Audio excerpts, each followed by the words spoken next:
नमस्कार, आप देख रहे हैं सी न्यूज भारत। मैं हूं आपके साथ स्नेहा सिंह। वक्त हो गया है न्यूज बुलेटिन का। इस बुलेटिन में प्रीतम चौधरी को किसने अर्पित की श्रद्धांजलि, कहां कार में लगी आग और कैसे सीएनजी गैस की पाइपलाइन हुई क्षतिग्रस्त, ऐसी तमाम खबरों पर विस्तार से करेंगे चर्चा। तो चलिए शुरू करते हैं खबरों का सिलसिला। गायरी समाज के राष्ट्रीय अध्यक्ष विष्णु प्रसाद चौधरी और भगवा परिवार के संयोजक देवकरण जाट ने दिव्यांग स्वर्गीय प्रीतम चौधरी को श्रद्धांजलि अर्पित की। इस दौरान उन्होंने स्वर्गीय प्रीतम चौधरी की अपने कर्तव्य के प्रति कर्मठता और अनेक कार्यों को याद करते हुए भगवान से स्वर्गीय प्रीतम चौधरी की आत्मा को अपने श्री चरणों में स्थान देने की प्रार्थना की है। बता दें कि कुछ ही दिनों पूर्व धार्मिक आयोजनों में सहभागिता को लेकर सदैव तत्पर और अपने कर्तव्यों को बखूबी निभाने वाले प्रीतम चौधरी का निधन हो गया था, जिसके बाद उनके परिवार सहित संगठन और तमाम मित्रों में शोक की लहर छा गई थी। आज गायरी समाज के राष्ट्रीय अध्यक्ष विष्णु प्रसाद चौधरी और भगवा परिवार के संयोजक और प्रमुख देवकरण जाट ने उनके निवास पर पहुंचकर उन्हें श्रद्धा सुमन अर्पित करते हुए श्रद्धांजलि दी।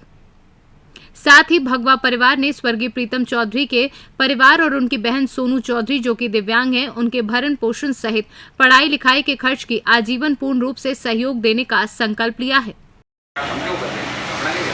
हमारे प्रीतम रमेश चंद्र चौधरी कुमारगड्ढा धार के निवासी थे, जो समस्त हिंदू समाज के कार्यक्रमों में अग्रणी रहते थे, हर कार्यक्रम में आगे रहते थे। उनका देहांत हो चुका है। उनके पहले उनके पिताजी का भी देहांत हो चुका था, तो उनके पिताजी भी विकलांग थे और प्रीतम जी भी विकलांग थे। और प्रीतम जी की एक बहन है सोनाली चौधरी, जो वो भी विकलांग है। अब प्रीतम जी के जाने के बाद उनके घर की स्थिति बहुत गंभीर है, क्योंकि विकलांग बहन है, उनकी पढ़ने की इच्छा है, लेकिन उनकी स्थिति पढ़ाने लायक नहीं है। इस कारण भगवा परिवार ने तय किया है कि सोनाली चौधरी को भगवा परिवार अपनी बहन बना के गोद लेना चाहता है। इसलिए भगवा परिवार ने सोनाली चौधरी को गोद लिया है और जीवन यापन करने के लिए जिस भी वस्तु की आवश्यकता लगेगी, पढ़ाई से लेकर पढ़ाई, कपड़े, खाना पीना, जो भी एक जीवन यापन करने की जो सामग्री है, वो भगवा परिवार वहन करवाएगा। आपका नाम? देवकरण जाट, प्रमुख भगवा परिवार धार। धार से सीनू संवाददाता पंकज शर्मा की रिपोर्ट। झांसी में सुबह सुबह डबल मर्डर की घटना ने शहर में सनसनी फैला दी है। वृद्ध दंपत्ति की धारदार हथियार से गला रेतकर हत्या की सूचना पर पुलिस अधिकारी मौके पर पहुंचे और पड़ताल शुरू कर दी है। मृतक दूध बेचने का कारोबार करता था। बताया गया कि प्रेमनगर थाना क्षेत्र के वार्ड 15 सिद्धन की टोरिया खेरा निवासी चुन्ना यादव अपनी पत्नी के साथ रहते थे। वह भैंसे पाले थे और दूध का काम करते थे। आज सुबह जब लोग दूध लेने पहुंचे तो दरवाजा बंद मिला। काफी देर तक जब दरवाजा नहीं खुला तो लोग चिंता में पड़ गए, क्योंकि बलवीर रोज जल्दी उठते थे। बाद में जब दरवाजे को धक्का देकर खोला गया तो अंदर के हालात देखकर लोगों के होश उड़ गए, क्योंकि अंदर खून बिखरा था और दोनों अचेत हालत में पड़े थे। साथ ही अलमारी आदि भी खुली पड़ी थी। तुरंत उसकी सूचना प्रेमनगर पुलिस को दी गई। वहीं मौके पर पहुंचे थाना प्रभारी रणविजय सिंह चौहान ने लोगों से जानकारी ली।